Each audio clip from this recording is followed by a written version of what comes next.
ब्रह्मं शङ्कराचार्यमध्यमामस्मदाचार्यपर्यन्तां वन्दे गुरुपरम्परां।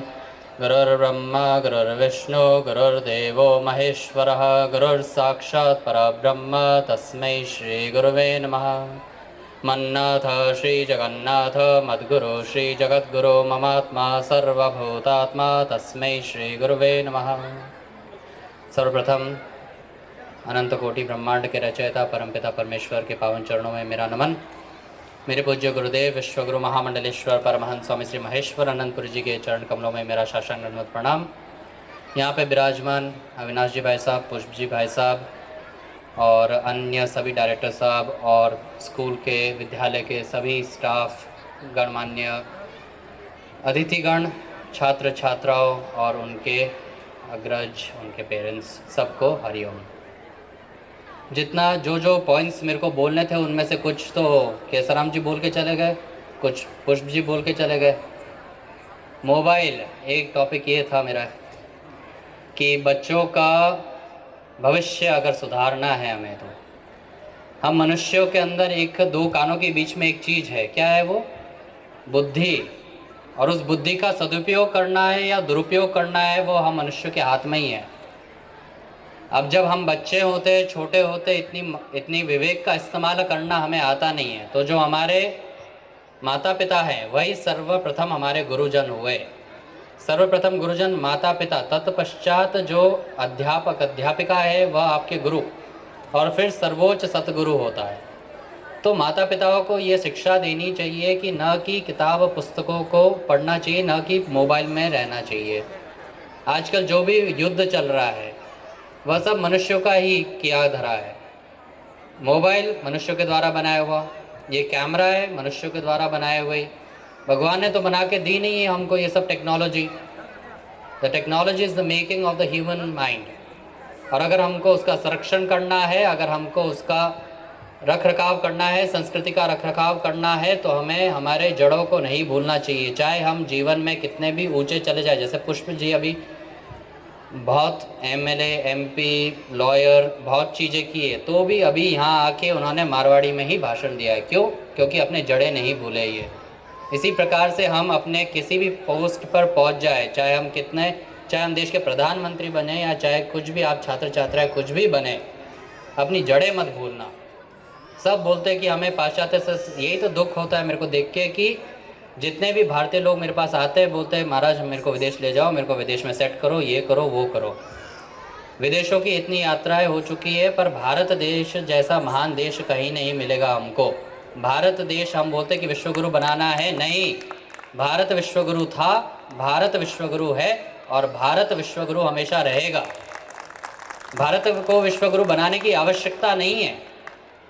और जो ये नारी शक्ति का प्रदर्शन हुआ था, हमारे गुरुदेव फरमाते थे कि अगर हमारी माताएं और बहनें के अंदर इतनी शक्ति है कि इस कलयुग को वापस पुनः सतयुग में लाने की क्षमता इन माताओं बहनों में है, तो अगर इन माताएं बहनों की शिक्षा अच्छी तरीके से हम सब सीखें, तो ऐसे ही हम अपनी संस्कृति का रखरखाव करते हुए आगे अग्रसर होंगे।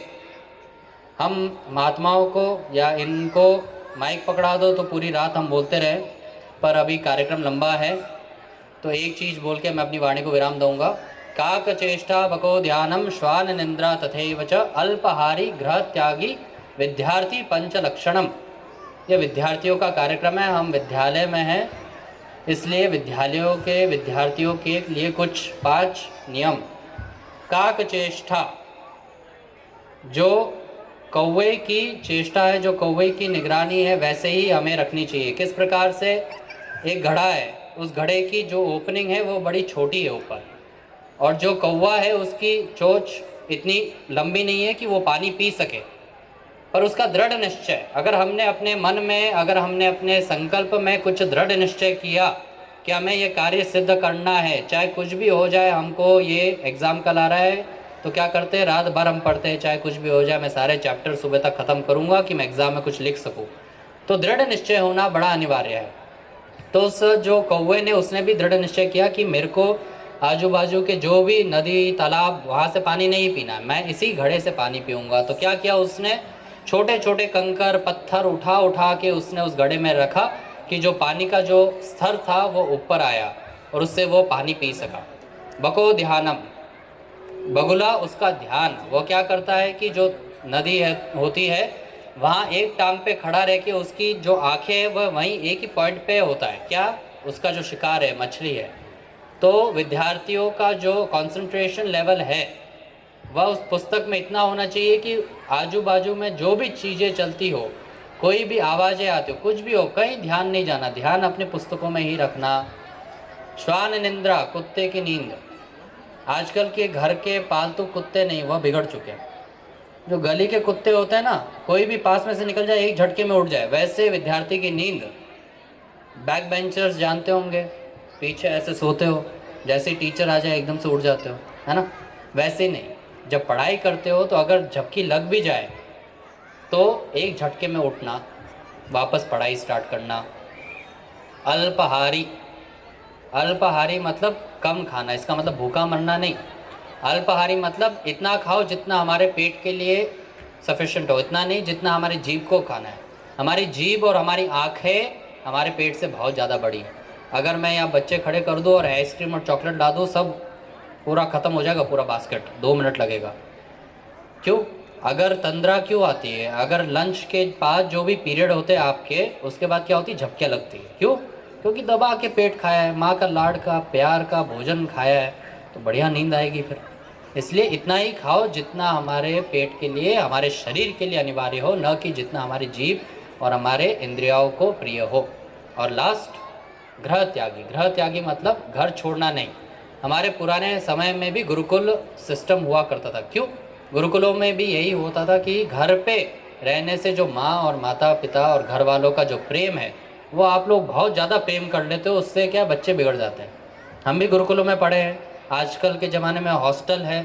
क्यों होते हैं कि आप विद्यालयों में विद्यार्थियों को रखें कि वो गुरुकुलों में, हॉस्टलों में वहीं रहे, टीचरों के साथ ही रहे। बोर्डिंग स्कूल्स इसलिए होती है कि टीचर्स और स्टूडेंट्स के अंदर जो रिलेशन हो वो बढ़े और वो अच्छे से पढ़े लिखे, और घर की जो ममता प्रेम सब छुट्टियों के टाइम घर जाओ तब रहे। इसलिए ये विद्यार्थियों के 5 लक्षण है। यही कह के आप सबको गुरुदेव भगवान का आशीर्वाद, आप सबको शुभकामनाएं। सारे बच्चे आगे बढ़कर अग्रसर हो, अपने माता पिताओं का नाम रोशन करें, गुरुजनों का आदर करें और आगे अपने जीवन में अग्रसर हो। यही मैं अपने आप सबको आशीर्वाद देता हूँ।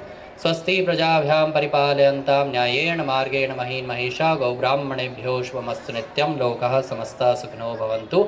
ओम शांति शांति शांति। सद्गुरुदेव भगवान की जय। हेलो।